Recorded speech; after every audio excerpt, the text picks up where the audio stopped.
Hey Grauwelt fans, and welcome to my vlog episode number 2.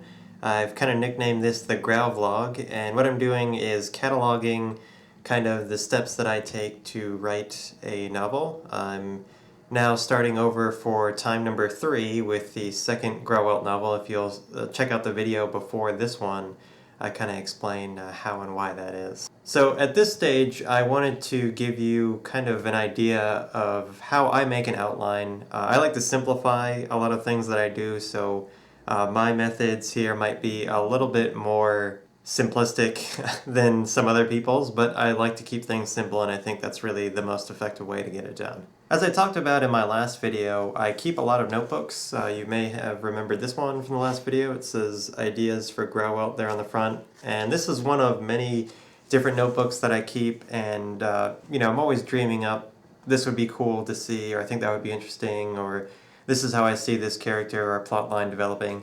And so I'll just write those ideas down. A lot of times it comes at really inconvenient times, like when I'm in the shower or in the middle of the night. I wake up, an idea hits me, I get up out of bed or out of the shower or wherever I am, run over to where my notebooks are and write that idea down. And then when it comes time to actually get to writing either a short story or a full-fledged novel, as I'm doing here once again, I take all those ideas and then I take a couple of days just to sit through, and read every single page that I have and kind of cross things out that I've already done or don't think will work. And so from a giant notebook, I might get, a page or 2 pages of usable ideas, and it's kind of just random crap on the page, if you will, because it's just things like this character would be interesting, or this event, or this scene, or this piece of technology, or this supernatural capability, or something like that.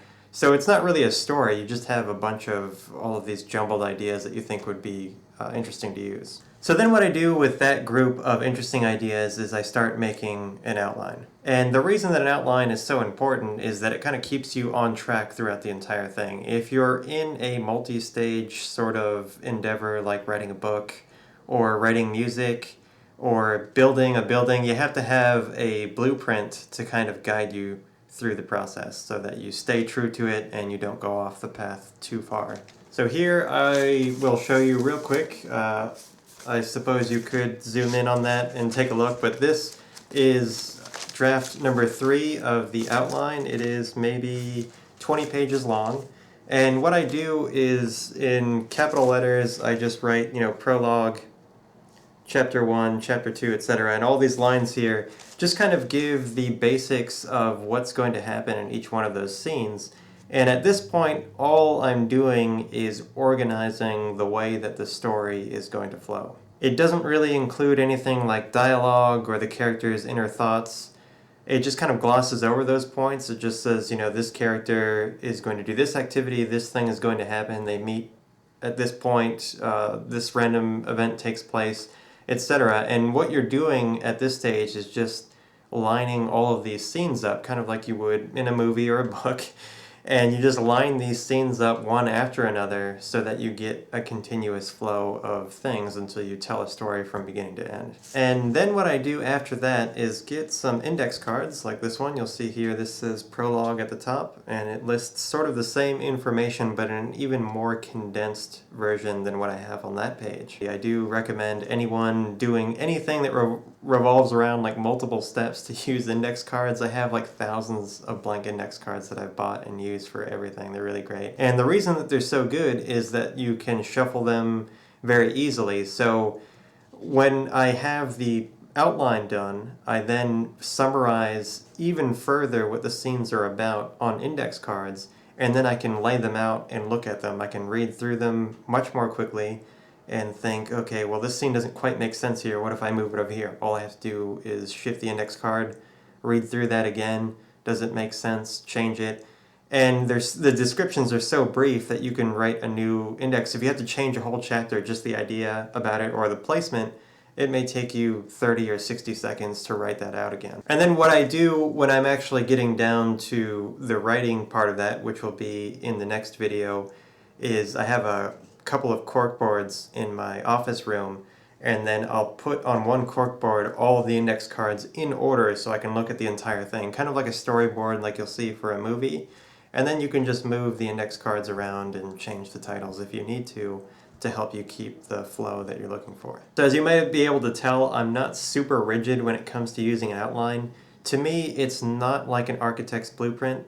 When you're going to build a building, you know, the architect is going to make a design based on principles of engineering and physics that have to be exact. You have to know the mathematics of it.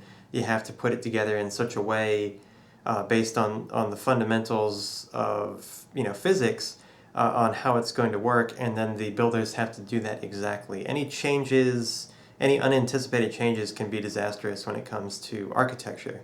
But for writing, since it's artistic, like painting or music, there's a lot of things, a lot of innovations that you can come up with on the fly. So with the index cards, especially, you can change things so quickly, and trust me, you will. After you make your outline, the final product is probably going to look 50% or less like what you started off with. It's going to change a lot, especially as you get to later stages, which we'll cover in later videos, of getting feedback from people, and then, you know, you're going to have perspective on what you already created. It's going to change a lot. So to me, an outline is kind of like a living, breathing organism, and I don't like to straitjacket or chain it up or be too rigid and put too much effort into just the planning.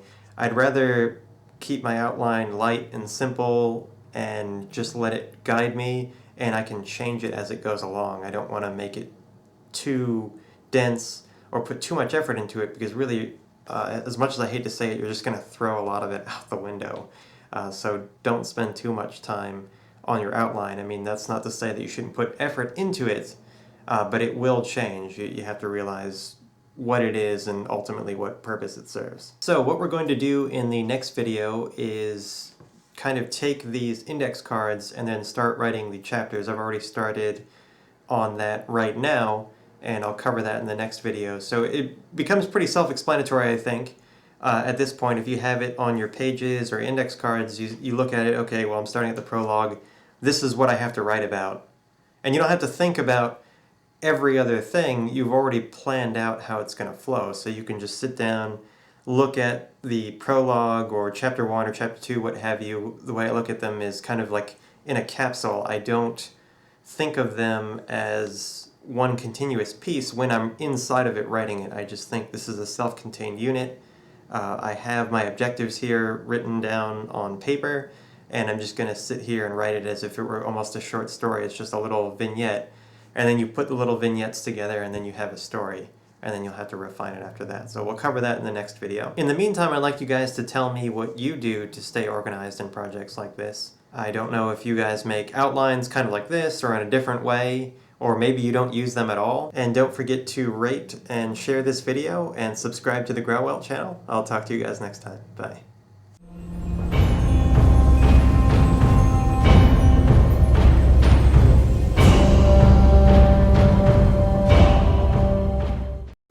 I'll show you guys something pretty scary in here in my kitchen. As you see, this is my kitchen table, which I've commandeered so no one else can use it for anything. I have all of my various writing materials and inspiration sources, etc. here in my computer back there laid out. And I don't tend to use my office as much as I should. I do have an office that's entirely dedicated to my work, the various things that I do. But for some reason I think it's just really fun to kind of branch out around the house and take over other rooms, whether people want you to or not. And that's kind of how I do it.